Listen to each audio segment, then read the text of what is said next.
प्रशांत कोरटकरची आज कोल्हापूरच्या कळंबा कारागृहातून सुटका होणार आहे। कोल्हापूर कोर्टाने जामीन मंजूर केलेला आहे। छत्रपती शिवाजी महाराजांच्या अवमान प्रकरणी कोरटकर अटकेत होता। 25 मार्चला तेलंगणातून प्रशांत कोरटकरला अटक करण्यात आली होती। कोल्हापूर कोर्टाने जामीन मंजूर केल्यानंतर आता महत्त्वाची अपडेट, छत्रपती शिवाजी महाराजांच्या अवमान प्रकरणी कोरटकर अटकेत आहे।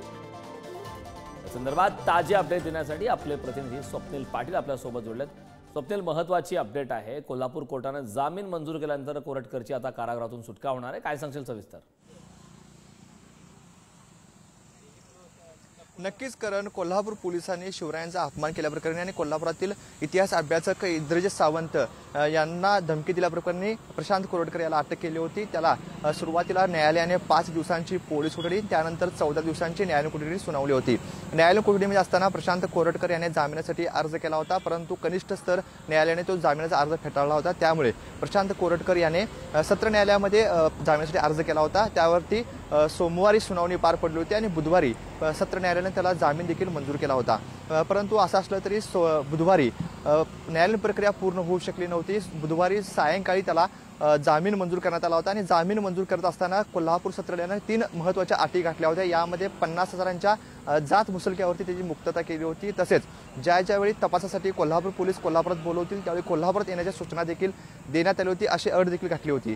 तसेच कोल्हापुरातील जी फिर्यादी आहेत इंद्रजित सावंत व अन्य जे संशयित आहेत त्यांना कोणत्या प्रकारची धमकावणे आणि पुरावे नष्ट करू नये ही देखील महत्त्वाची अट घातली होती आणि याच अटीवरती प्रशांत कोरटकर याला जामीन मंजूर केला होता। परंतु कोल्हापूर सत्र न्यायालयाने जामीन जरी मंजूर केला असला तरी प्रशांत कोरटकरची याच कळंबा कारागृहामध्ये गेल्या 12 दिवसापासून मुक्काम आहे। पोलीस कोठडी संपल्यानंतर प्रशांत कोरटकरला या कळंबा कारागृहामध्ये ठेवण्यात आलेला आहे। आज त्याचा या कारागृहातील 12 दिवस आहे। कनिष्ठ स्तर न्यायालयाने प्रथम वर्ग न्यायदंडाधिकाऱ्यांनी त्याला 14 दिवसांची न्यायालयीन कोठडी सुनावली होती, परंतु न्यायालयीन कोठडी दरम्यान प्रशांत कोरटकर याने जामिनासाठी अर्ज केला होता। त्याच्यावरती देखील सुनावणी पार पडल्यानंतर सत्र न्यायालयाने त्याला जामीन मंजूर केलेला आहे आणि आज त्याचा 12वा दिवस आहे। बुधवारी अनामत रक्कम भरून जामीन घेण्याच्या सूचना देण्यात आल्या होत्या, परंतु प्रथम वर्ग न्यायदंडाधिकारी बुधवारी रजेवरती होते, त्यामुळे अनामत रक्कम जी आहे ती भरली गेली नव्हती। काल शासकीय सुट्टी होती, त्यामुळे काल देखील ही न्यायालयीन प्रक्रिया जी आहे जामिनाची ती पूर्ण होऊ शकली नव्हती। त्यामुळे जामीन मिळून देखील प्रशांत कोरटकर याचा कळंबा कारागृहातील मुक्काम 2 दिवसांनी वाढला होता।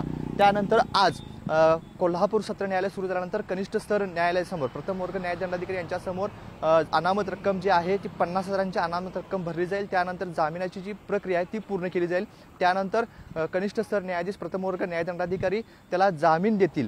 त्यानंतर या कळंबा कारागृहाच्या बाहेर असणाऱ्या या पेटीमध्ये याचा जामिनाचा लखोटा येईल। सुमारे 11:30 वाजण्याच्या सुमारास या पेटीमध्ये त्याचा लखोटा आल्यानंतर हे जो जामिनाचा लखोटा आहे तो कळंबा प्रशासनाला देण्यात येईल।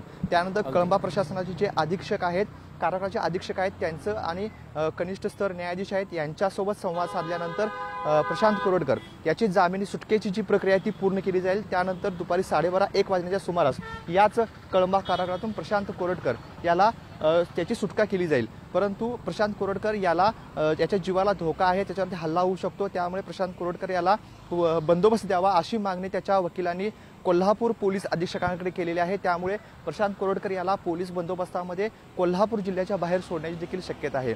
कोणत्याही प्रकारचा त्याच्यावरती हल्ला होऊ नये याची देखील खबरदारी पोलिसांकडून घेतल्याचं पाहाव्यास मिळते, कारण की यावेळी 12:30-1 वाजल्या सुमारास ज्यावेळी प्रशांत कोरटकर या कळंबा जेलमधून बाहेर येईल तेव्हा त्याला कोल्हापूर पोलीस ताब्यात घेतील आणि त्यानंतर कोल्हापूर जिल्ह्याच्या बाहेर त्याला सोडलं जाईल। एकंदरीत जर पाहिलं तर करण प्रशांत कोरटकर याला अटक केल्याबद्दल खूप खूप धन्यवाद या महत्त्वपूर्ण अशा माहितीसाठी।